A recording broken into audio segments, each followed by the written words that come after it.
Wow. I'm going to tell you what I did. So each time I would raise my right hand, and I was like, why am I not getting picked? I know I'm supposed to get picked. So then it came to me, well, raise your left hand. Change it up. And I did. And you picked me.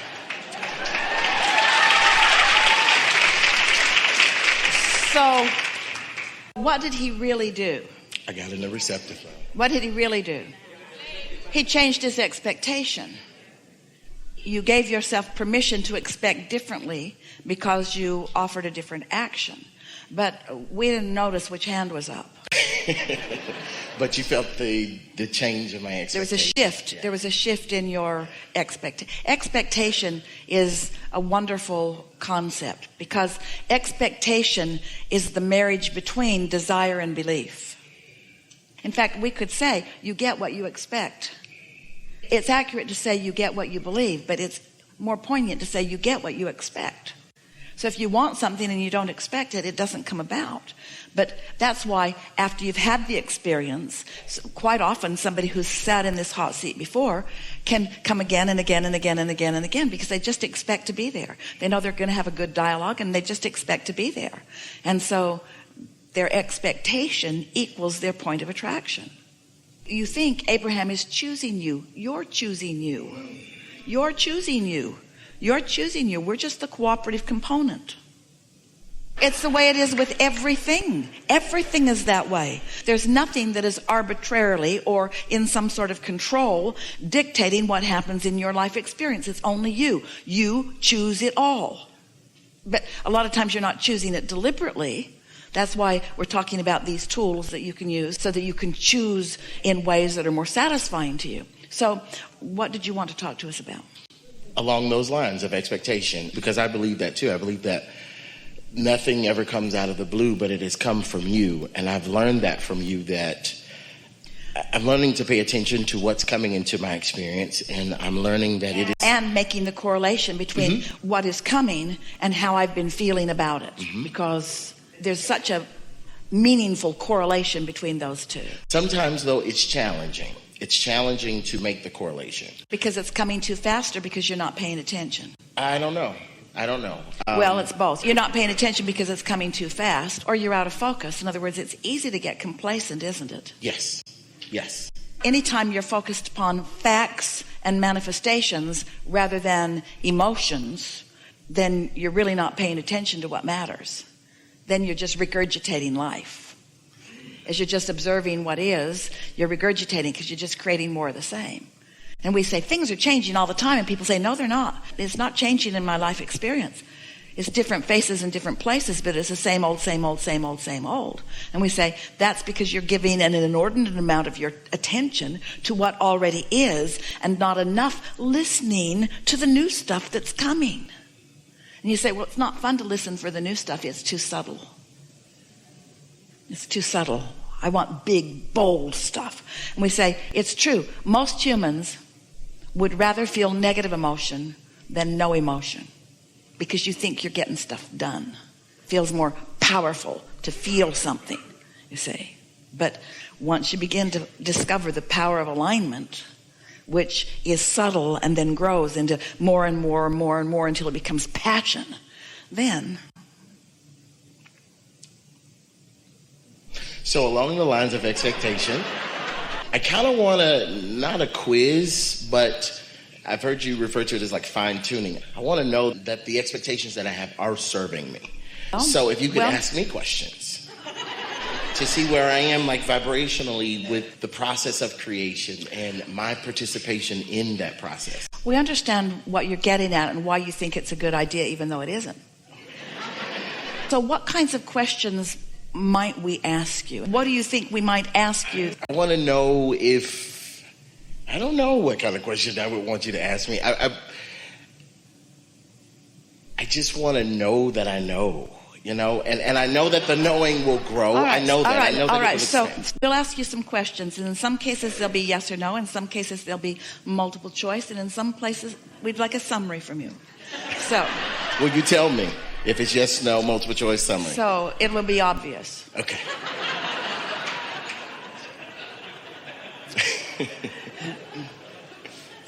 Do you have a reason for being here in this physical body? Yes. Is it to make the world a better place, A? Is it to fix things you've got broken in past lives or this life? Or is it for the fun of being here? C, for the fun of being here. Very good. Thank you.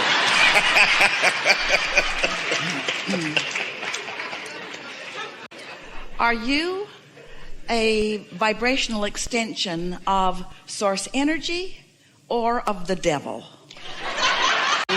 Source energy. Since you're an extension of source energy, is it possible for you to tell when you are in vibrational harmony with that broader part of you?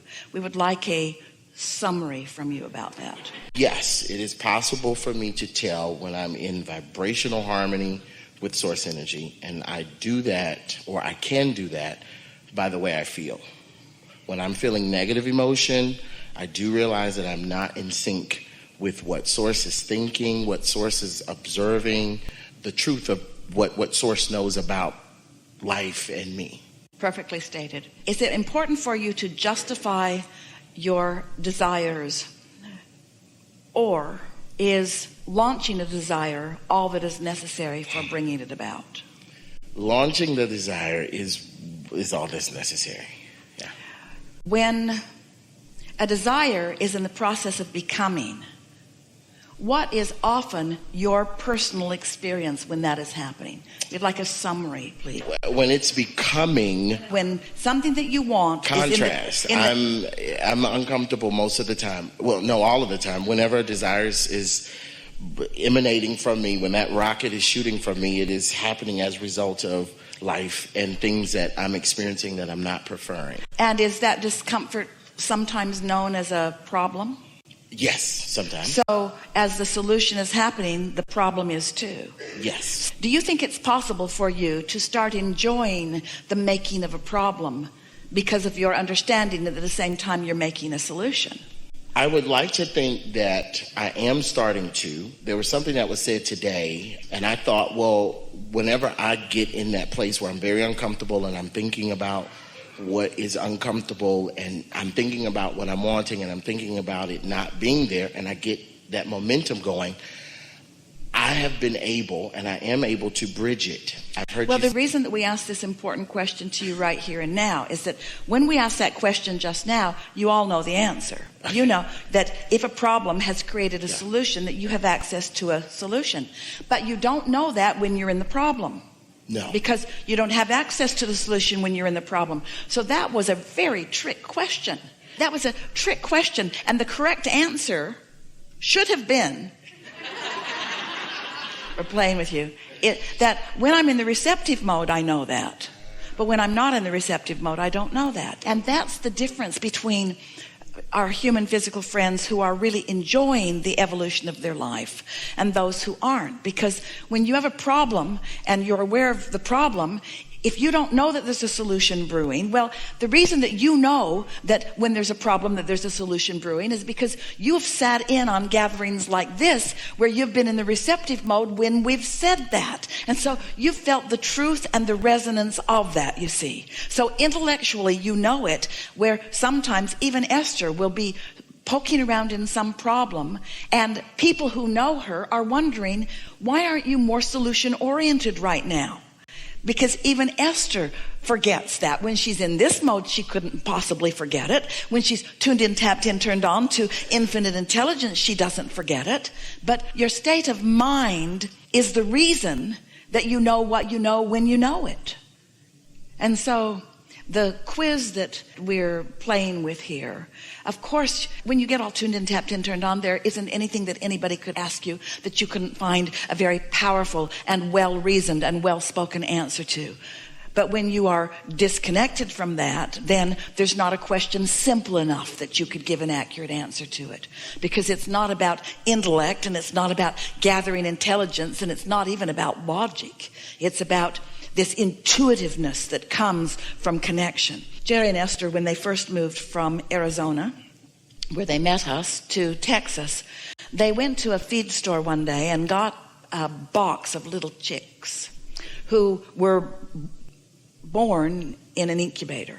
And so they didn't know their daddy rooster, and they didn't know their mother hen. In other words, Jerry and Esther just brought them home and began observing them. And one of the things that was so notable right away was how much they instinctively knew. And over time, as they observed these little birds, it was really a wonderful experience for Jerry and Esther. For example, eventually they had several generations of chickens, and the new little rooster, when a butterfly would fly over, would go rrr, rrr, warning all the other little hens. Rrr, rrr.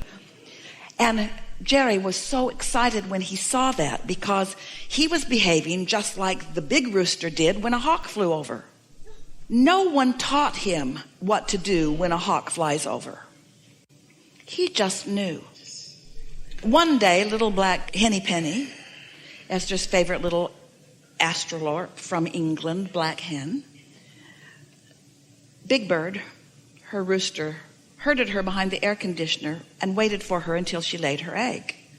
And Esther thought, "You're getting pretty pushy there, Big Bird."